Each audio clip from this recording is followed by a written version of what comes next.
It is Sunday, the 12th of December 2021, and a delightful day to you. I was trying to change a warm welcome to the channel.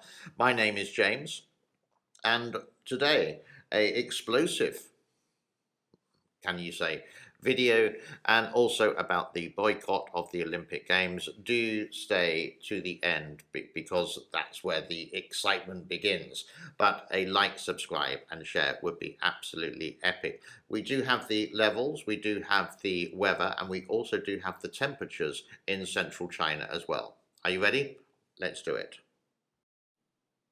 Now, the first topic I did get from the South China Morning Post, and the headline is like this: Explosive used to destroy Chu River Dam in central Anhui province, a bid to bring down water levels. Where is this actual province? Well, you can see from the map here that it's actually pretty close. It's on the near enough Yangtze, and very close to Shanghai, so getting close to the delta of the Yangtze River, all related to, of course, the Three Gorges Dam. And this is what the Water Management Resources Government, CCP, CPC, do.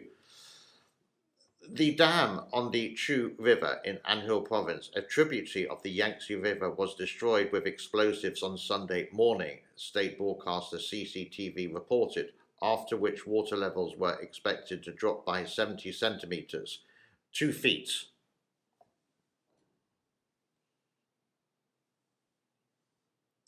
About that much. In metric, what's that? Like maybe like 25 centimeters, quarter of a meter. Is that really going to help?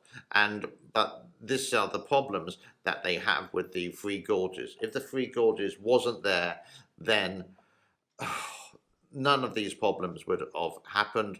As we said before, if they had lots of smaller dams along the Yangtze, there wouldn't have been the resettlement program. It wouldn't have cost billions of dollars. They wouldn't have the secret water tax in China that people are still paying for the Three Gorges Dam, and most of it, of course, goes into the back pocket of the corrupt officials, not mentioning anyone's name at all. No one in particular.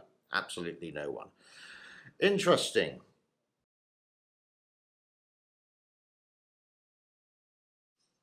And still staying with the South China Morning Post, I found this article as well related to the Yangtze. China's latest Yangtze Mega Dam powers up all units as country banks on hydropower to curb greenhouse gases. Now, hydropower, water power, is not a reliable source. It relies on rain. Basically, it relies on water. So if you look at Lake Mead and the Hoover Dam, that dried up by how much percentage is left in Lake Mead? Not a lot. I don't know the latest figures, like say up to date for now, but you can see it's not a reliable source. It's not going to be guaranteed. You could say the same as wind power or solar power. You depend on Mother Nature. Harnessing Mother Nature is great, but trying to nurture and to control Mother Nature is something that you should never do. Work with what you got. Don't do a competition with what you got. The article just goes like this. I got to say this name now. The Wudongde Dam is one of the world's biggest hydroelectric stations and will help meet the pledge to become carbon neutral, according to the project director.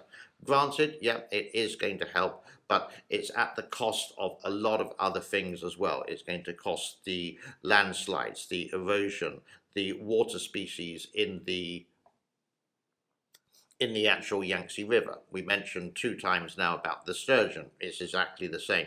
There are 12 dams before the Three Gorges, and as I mentioned, it is sort of like the last line of defense. If all these dams collapse like a domino, then there's going to be this massive tidal bore coming along. Chongqing, forget it, will just not be there.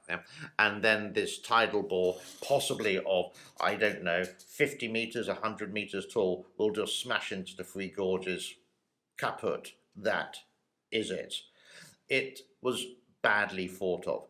Carbon emissions is a serious problem throughout the world. China says by 2060, in another 40 something, 48 years near enough, there's going to be zero immense carbon emissions. Do I believe it?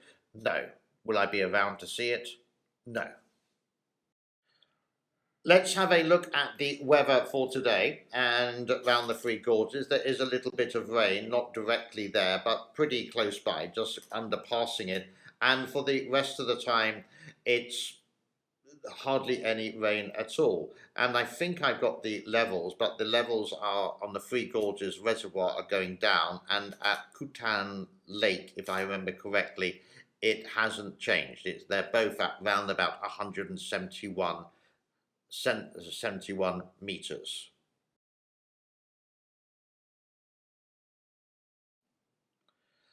And something which I have never done before is the actual temperatures. Now, I'm just going to flicker around the central part of China, and you can see it's about 4 degrees by the Three Gorges. Wuhan is about 9 degrees. Where else am I going to go?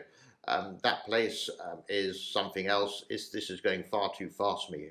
Who is doing this map? But you can see these are temperatures related for December. Chongqing is actually quite warm at 10 degrees. This is upstream of the dam. Now, let's go into the controversy over the politics of the Winter Olympics, Beijing Winter Olympics 2022. Canada, the United Kingdom, and America are politically boycotting. In other words, they're not going to send any representatives there. France is indecisive. Germany says, a lot of Europe is saying no to this.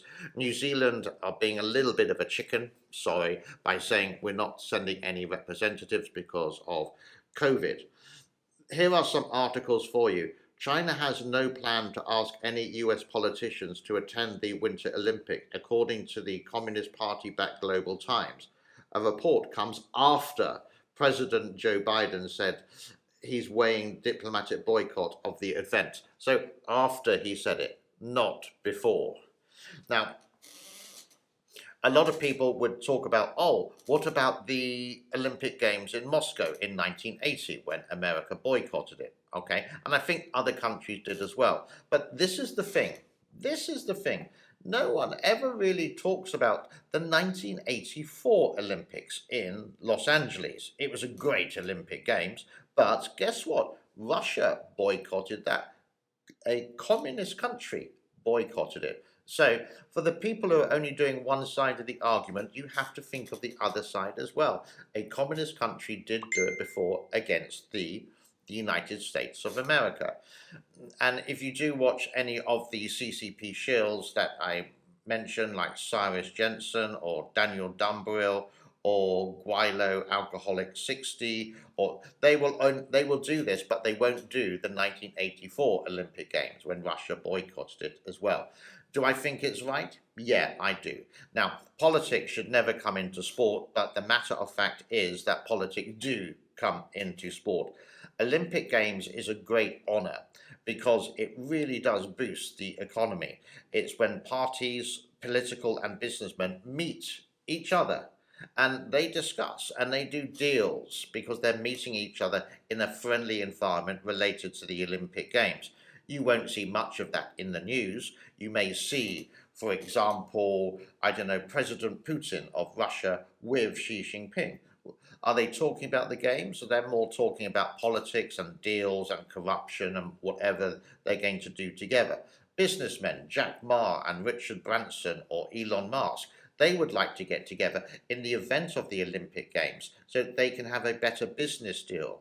So the Olympic Games, for the holder of the country, does make a lot of cash out of it, a bucket load.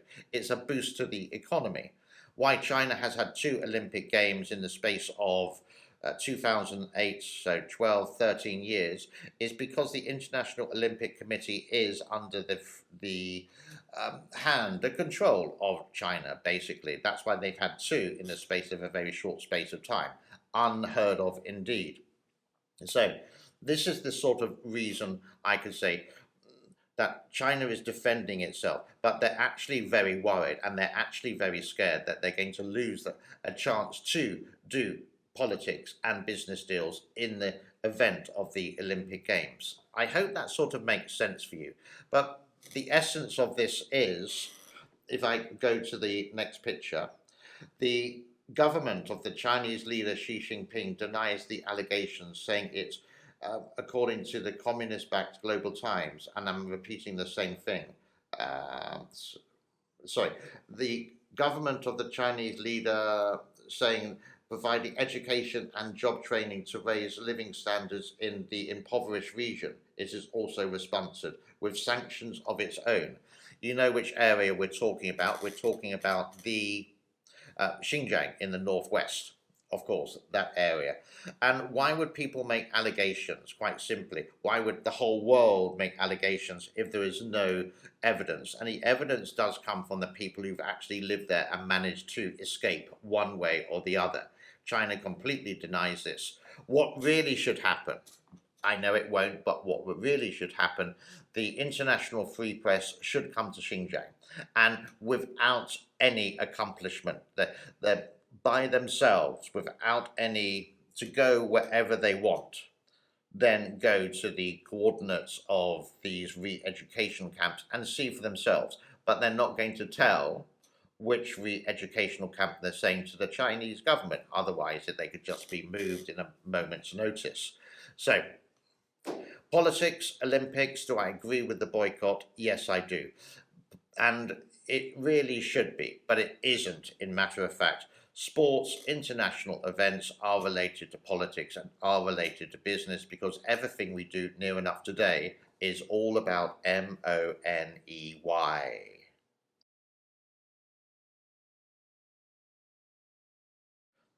Okay, on the lighter side of my channel, every day I am playing some Christmas music, and you can find it on Radio James or Christmas on my playlist. And this is the music that I did a little bit earlier for today. I will personally leave you here for now. Have a happy day wherever you are. It's 2 weeks' time in the United Kingdom. It's Boxing Day, which is the day that you would give a tip to the rubbish collectors, the garbage collectors, the dustman, as you would say in the United Kingdom.